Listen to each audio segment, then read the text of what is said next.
Wow.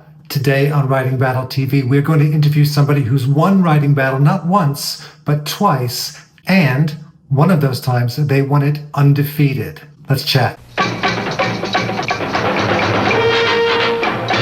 Right. Welcome, Alison Schiller, the legend, to Writing Battle TV. Welcome to the Fiction Kitchen. Thank you. Alison's work has become known to me and many other people on Writing Battle over the past few years. She not only consistently posts and enters excellent stories, but two of them have gone on to win. She is a double winner, one of several, and she's the only person to have ever gone undefeated from the very first round of Writing Battle all the way to the end. So the champion of champions. And earlier, when we started this interview, and I forgot to press record, Alison said her favorite word was, Alison? Enclave. Or enclave, as you would say in England. There we go. And and your least favorite word?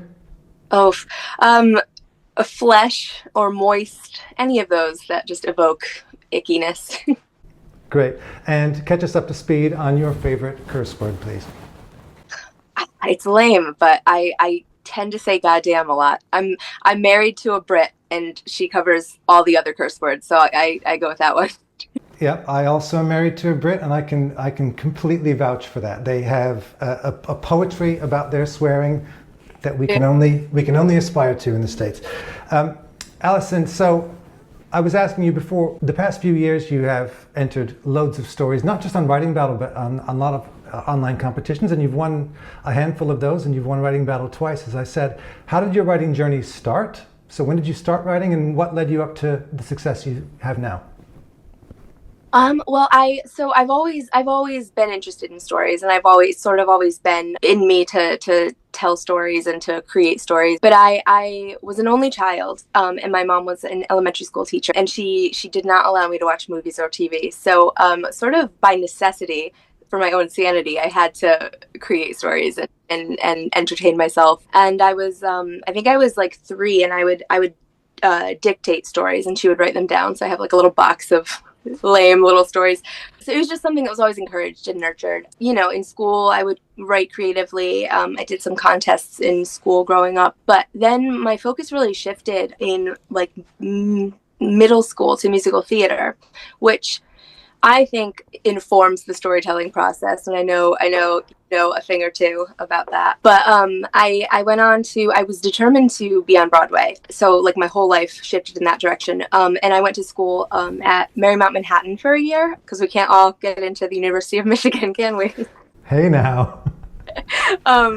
So I went to school for a year at Marymount, which is a great school, but I very much realized my own limitations, and that I couldn't sing or dance.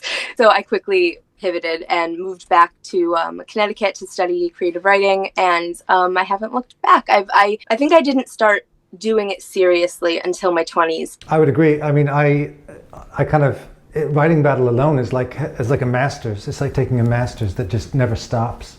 Yeah. Where you learn from other writers, and I've learned a lot from you, and I've stolen several things from you. I'm not ashamed. I stole them from someone else, so there you go.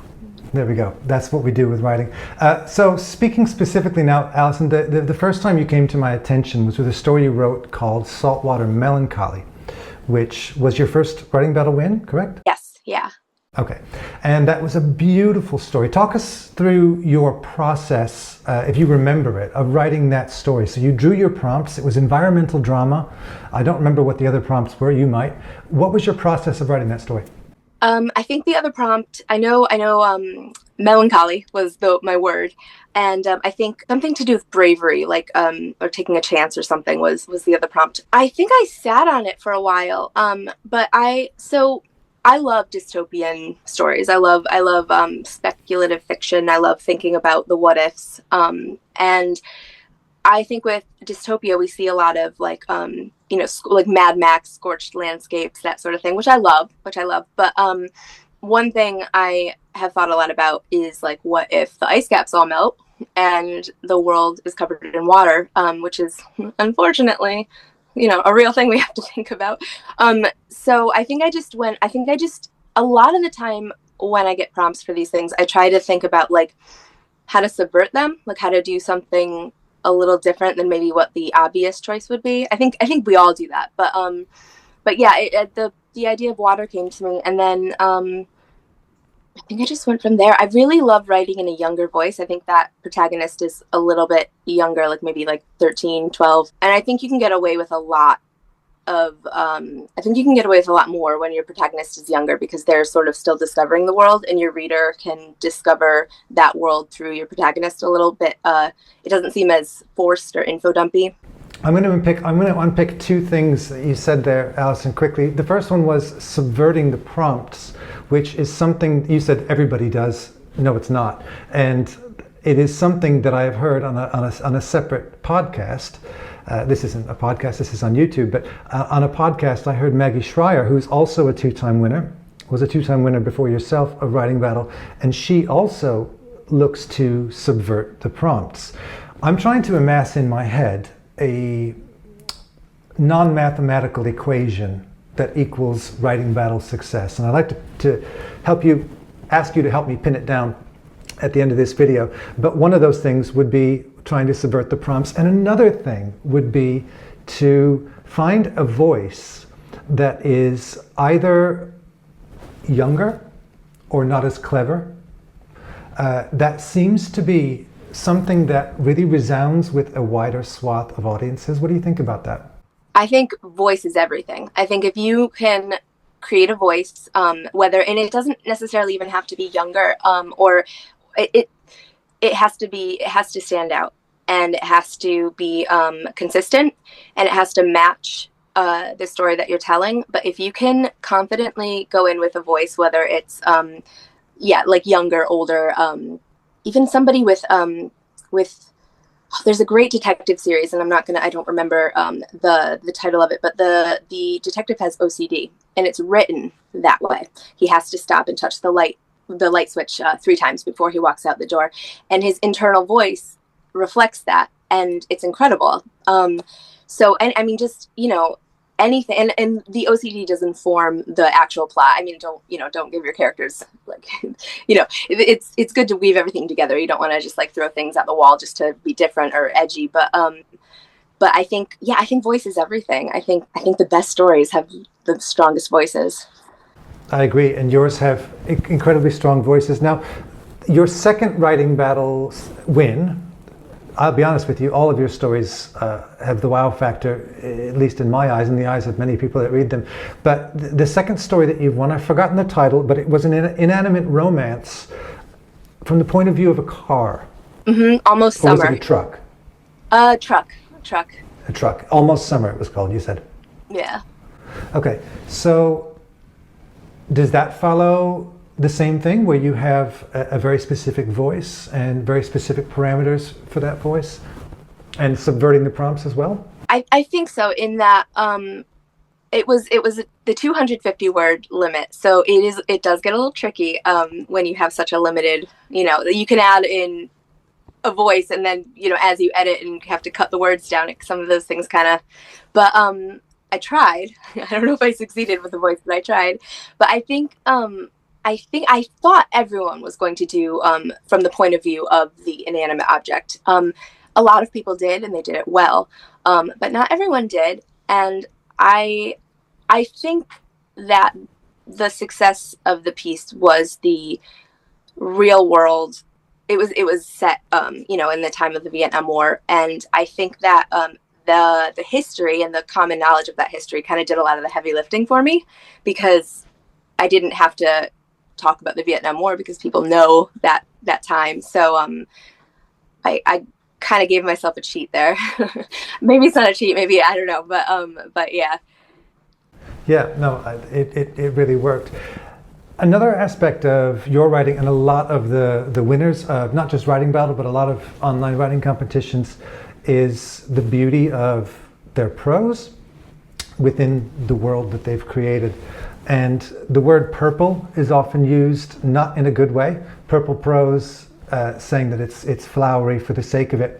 How do you strike the balance? And you do strike the balance, so don't tell me you don't.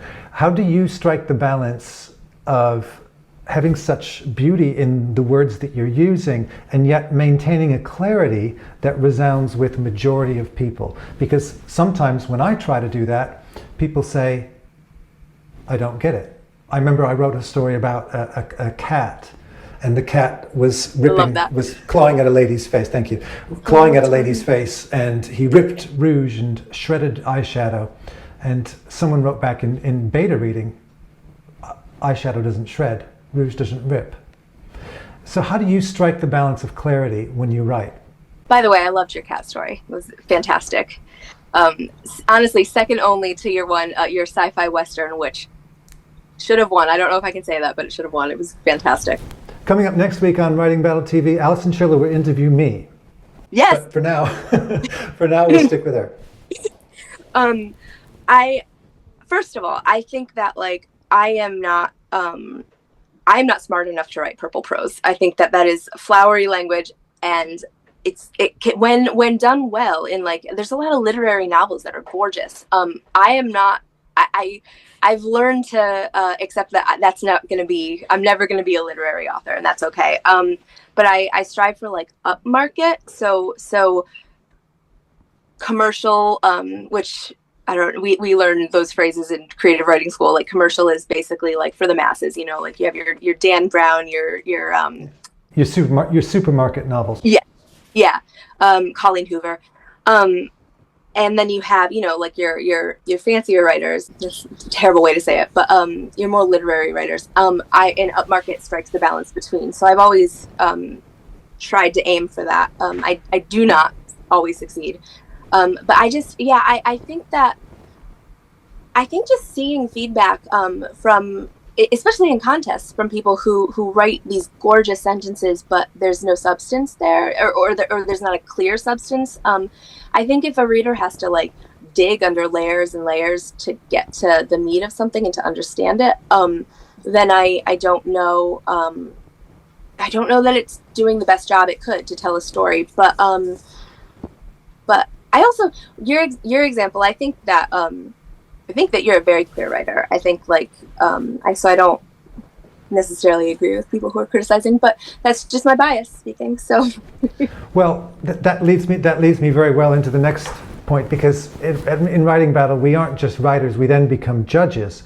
And whether it's in beta writing, where you're trying to help somebody out with the early drafts of your piece, or in the actual contest itself, you are judging other people's. Other people are judging your story. And if you're new to Writing Battle, Alison, in this current battle, if you're in it, Alison, two-time champion, undefeated in one of those wins, will be judging your story potentially.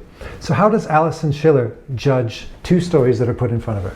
The language, the voice is a big one. I get really excited because another example, I judged your sci-fi Western, and as soon as I started it, you had me, because you have that voice of that Western boy, and immediately I was like, okay, this person knows how to write. And I think we all know it's hard to define, but I think we all know when we start reading something if this person can write or not. And I believe that anybody can learn how to write, but some people come into these contests and they blow us all away.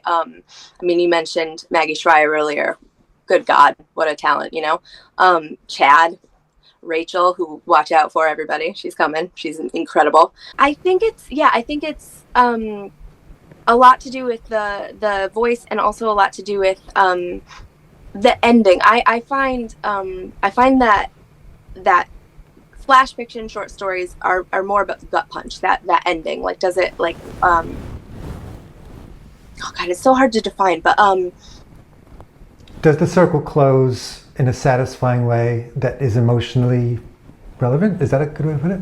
That's perfect. Yeah. I when I write, in my head I have a balance scale of everything you put out there you need to wrap up, and everything, for each amount of despair, is there a little bit of hope? I try to balance, and I do look for that in stories. But just that wow factor, that it doesn't matter what the story is about. It could be about a child at their father's grave, or it could be about a dolphin that, whatever.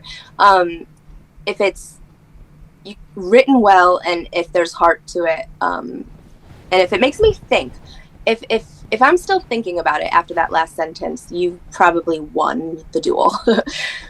Okay.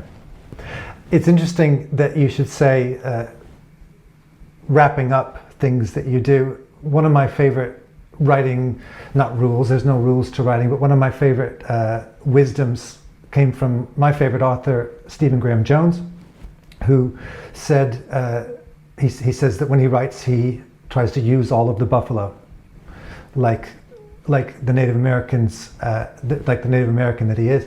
Use all of the buffalo, and if there's a tree mentioned on page 1, it better come back again later on down the line to strike that balance that you said.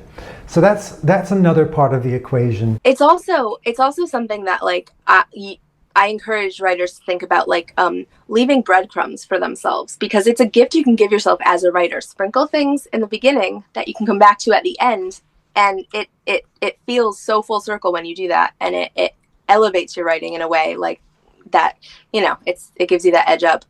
It's also interesting that you mentioned Chad Frame, who's another 2-time winner, Maggie Schreier, who we both mentioned now. Hello, Maggie.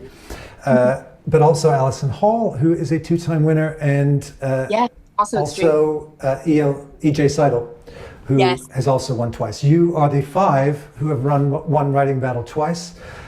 I would really like, I'm just putting this out in the universe, but I would really like here on Writing Battle TV to do a 1-hour live stream steel cage match between the 5 of you. Let's do it. Jobbing in a professional judge where you're given prompts. You all write a story with the camera on you, under exam conditions, and then you submit it for judgment at the end, and we see who's the real champion. Let's do it. You got it. We've thrown down the gauntlet, Maggie, Chad, EJ, and Alison, other Alison. Alison Schiller has called it. You'll be doing the steel cage match very soon on Writing Battle TV. Now, one second. So, what's next for you? You've won other competitions before? Mm-hmm. New York City. I don't know. I won New York City Midnight. I won Flash Fiction in 2023 for New York City Midnight, and then I've placed maybe 4 or 5 times in New York City Midnight, like different variations. Never in screenwriting or short story, womp womp. But like Flash, and then like 100-word, I guess micro you call it. I've loved New York City Midnight. I love it so much. Just like I love Writing Battle so much. But I've been paring back a little bit because I'm focusing more on like real world, like career writing, which I'm hoping to move along with. So what is next for you? So I accidentally published an LGBT romance novel last year. It wasn't an accident, but I worked on a book. It was going to be a young adult novel. I worked on it for about 8 years. This is in my 20s. And then I was querying and pitching it and finding some success. And I finally, an agent wanted to work with me on revising it, and then her agency would take it. Then COVID happened and they shut down their young adult department. So I was feeling like, I didn't have competitions at this point. So I was feeling like, what has it all been for? And my friend was like, you got to snap out of it. Just write something you've never written before. So I wrote, and jokingly, I was like, oh, like what, like erotica? She was like, yeah. So I wrote this romance novel that gets a little bit racy, but go figure. That's what takes off. I wrote it under a pseudonym. So that I'm currently that is taken off. It's on Amazon. The audiobook rights were just purchased, so that's going to be put out later this year, I believe. So I have another romance that I'm going to put out under the same pseudonym. But I'm also pivoting back to, I'm going to be aging up the protagonists in my 2 young adult novels to adult novels, and working on securing an agent and a publisher for those. It's funny, until writing contests, I thought that I was not allowed to write adult fiction. I just didn't think that I had the talent or ability. But thanks to people like you who have been really, really kind and generous about like my writing, I feel like maybe I can. I would buy several, even though I can only read one. I'd buy several copies just for the hell of it. So, if people want to find your writing, keep us updated on Writing Battle, and I'll update the description down below, and I'll put any links down there so you can find Alison's writing. The last thing I want to do, Alison, before we wrap up, is I just want to unpick this equation that I'm trying to work out in my head. Not that I feel like I need to, because anymore, as the competitions go on, I find that the right balance of prompts just kind of speaks to me. And as J.K. Rowling said, the story walked us into my head fully formed most of the time. Yeah. But the equation goes something like this, and we've covered a few of these before, and I want to know your thoughts and if you can add anything to the equation. So we have subverted prompts, or unusual take on the prompts, or even the genre itself. I'm thinking of Maggie Schreier's Lost World, where the characters actually lost an entire world because they were gods or giants or something like that. So subverted prompts or genre. Prose that is beautiful within the context of the story, or in the character and the voice that you're telling, but not just for the sake of it. So it has that clarity, the voice itself. I've also found that, and I don't know if this is correct, but it feels that stories that are told from an incredibly masculine perspective don't land with a wide audience as much as either a female perspective or a non-binary perspective, or, like we said before, a child's perspective, where it doesn't really matter what they are. When you're trying to find, especially in Writing Battle, where you're writing for John Q. Public, what do you think about that? Define masculine perspective. I mean cis masculine, your Dan Brown type character. Okay, like strong male, like Yeah. That's interesting. God, I would love to look at the statistics of like genders within Writing Battle. I do kind of feel like it is more women than men, so that could play into that a little bit. I also think that potentially, and this is being very stereotypical, but I think potentially when it's a female perspective, maybe there's a little bit more of that emotion that comes, or invulnerability. I find in my head, the people, regardless of gender or orientation, the people that write creatively are more in touch with their feminine energy, if you want to call it that, regardless of who they are. And so the stories that do well tend to tilt that way. I'm not saying that's right or wrong. It just seems to be the way things go.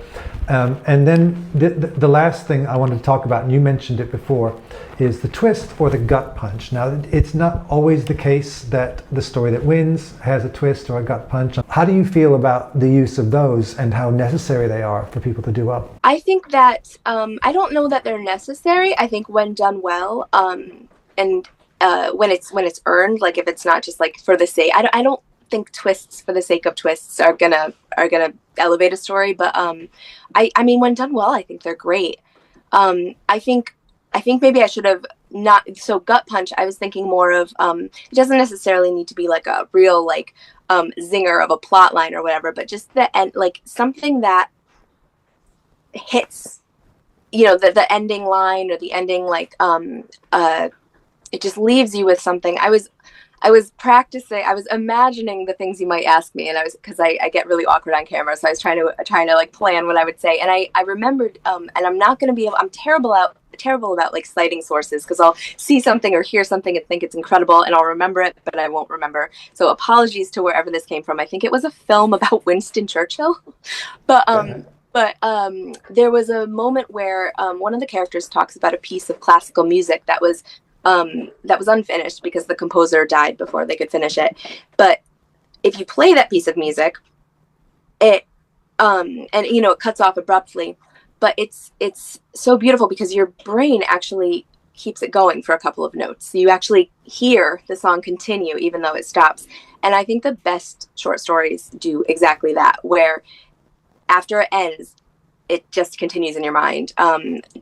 And yeah, I think the best stories are also the ones where, and specifically for short stories, because I think it's a whole different ballgame when you're writing novels. But I think with short stories, the ones that really stick with me, at least, are the ones where like the majority of the story takes place inside of me after I've read it. Right, right. Yeah, and so I think that's what I mean by a gut punch. So don't finish. Quit while you're ahead, like they did with Seinfeld and Cheers. Yeah, They could have made many more seasons of that, but they right. decided not to. Alison, it's been an absolute pleasure. Like I said, if you want to see some of Alison's work, we'll either straight away or eventually we'll put it down in the description down below. Alison, thank you so much. Thank you so much. See you soon.